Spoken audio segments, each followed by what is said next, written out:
Imagine waking up in a room you recognize, but feeling a profound, terrifying emptiness where your memories should be. A fog so thick that yesterday feels like it happened a decade ago,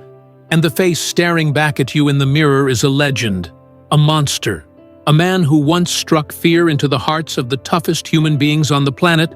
but who now struggles to remember if he took his medication this morning. This is not a horror movie. This is the waking reality of Gary Big Daddy Goodridge, one of the most violent and feared knockout artists in the history of combat sports. A man who built a legacy on sheer brutality and an iron chin that seemed unbreakable until the very moment it wasn't.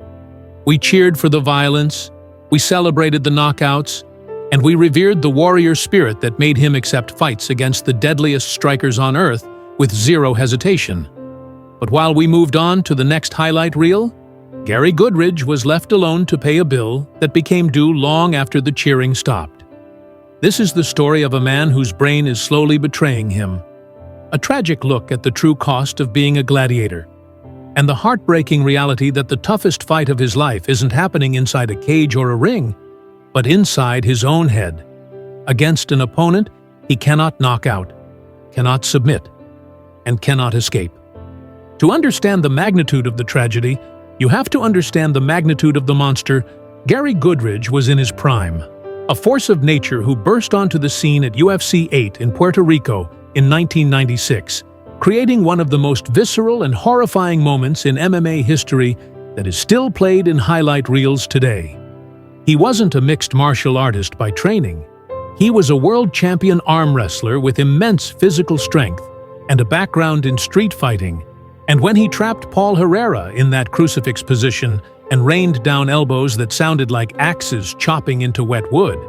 he didn't just win a fight, he traumatized the viewing public and established himself as the executioner of the early no-holds-barred era. That singular moment defined him as a killer, a man who possessed a raw, unrefined power that didn't require technique to be deadly. But it also set him on a path where his durability became his greatest asset and his greatest curse, because promoters realized that Goodridge was the perfect opponent. He would fight anyone, anywhere, under any rules, and he would never, ever quit, regardless of how much punishment he was taking. The tragedy of Gary Goodridge is not found in his losses, but in the unbelievable amount of trauma he absorbed during his tenure in Pride FC and K1 kickboxing, a period where he served as the ultimate gatekeeper for the heavyweights, stepping into the ring against the absolute elite of striking history, despite having very little formal kickboxing defense. He stood across from heavy-handed titans like Jerome LeBanner, Mark Hunt, Ray Sifo, and Fedor Emelianenko, men who hit with the force of a car crash, and instead of using movement or defense, Goodridge's strategy was often to simply eat the shot and fire back, relying on a genetic chin that allowed him to stay conscious through impacts that would have hospitalized a normal human being. For years, this durability was celebrated as heart, as the warrior spirit of the samurai, but every single one of those concussive blows was rattling his brain against his skull, tearing microscopic axons and depositing the tau proteins that would eventually rot his mind from the inside out, turning his brain into a ticking time bomb that was silently counting down while the fans screamed for more blood. As the years rolled on and the fights accumulated, over 80 professional bouts across MMA and kickboxing, not counting the countless hard sparring sessions in the gym, the armor began to crack, and the knockouts started coming easier and more frequently, signaling that his brain's ability to protect itself was gone. We saw him get head-kicked into oblivion by Gilbert Evil. We saw him collapse under the heavy hands of Alistair Overeem. And yet, the fighting community, the promoters, and perhaps Goodridge himself, ignored the blaring sirens warning of catastrophic damage because the paycheck was necessary, and the identity of being a fighter was the only thing that made sense to him. This is the dark psychological trap of the combat sports athlete. The very toughness that allows them to succeed is the same trait that prevents them from retiring before it's too late, creating a situation where a man like Goodridge felt he had to keep proving his worth in blood. unknowingly selling pieces of his future sanity for a few $1,000s a night, until eventually the Athletic Commission of New Jersey had to step in and suspend him indefinitely, not because he failed a drug test, but because his neurological testing showed that his reaction times and cognitive functions were deteriorating so rapidly that sanctioning him to fight would be tantamount to sanctioned manslaughter. The aftermath of his career is where the true horror story begins, stripped of the glamour of the arena lights and the roar of the Tokyo Dome, replaced by the sterile silence of doctors' offices and the terrifying diagnosis of chronic traumatic encephalopathy, or CTE, and early-onset pugilistic dementia.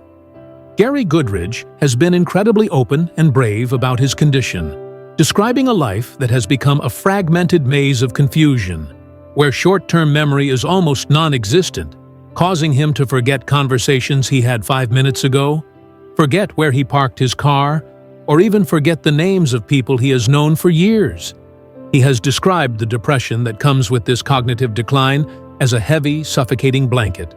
a chemical imbalance caused by the physical damage to his frontal lobes that leads to erratic mood swings, explosive anger over trivial things, and deep, dark valleys of sadness where he questions the value of his own existence, leading him to admit in heartbreaking interviews that if he didn't have medication to regulate his brain chemistry, best he will ever be, and that tomorrow, next month, and next year, the darkness will only encroach further. He watches old tapes of himself knocking people out and feels a disconnect, recognizing the man on the screen but unable to reconcile that invincible gladiator with the man who now struggles to navigate a grocery store, creating a profound identity crisis where he is simultaneously proud of his legacy and horrified by the price he paid for it. He has stated that he would give back every trophy, every cheer, and every dollar if he could just have his mind back. A statement that serves as a chilling indictment of a sport that chews up its heroes and spits them out broken, often leaving them to navigate the wreckage alone once they can no longer perform. Ultimately, the story of Gary Goodridge serves as a living, breathing warning label for the sport of mixed martial arts and boxing, a reminder that the human head was not designed to be a striking target, and that the consequences of this entertainment are real, permanent, and devastatingly cruel. When we look at Gary Goodridge today, we shouldn't just see a retired fighter. We should see a sacrifice, a man who gave literally everything, his body, his mind, his future, for our entertainment, and who is now trapped in a prison made of his own failing neurons. His battle with CTE is a fight far more heroic and far more terrifying than anything he ever experienced in the UFC octagon or the Pride ring. Because in this fight, there is no referee to stop the beating, there is no bell to signal the end of the round, and the opponent is slowly, relentlessly taking away the very essence of who he is, leaving us with the uncomfortable question of whether the violence we consume is worth the destruction of the human beings who provide it.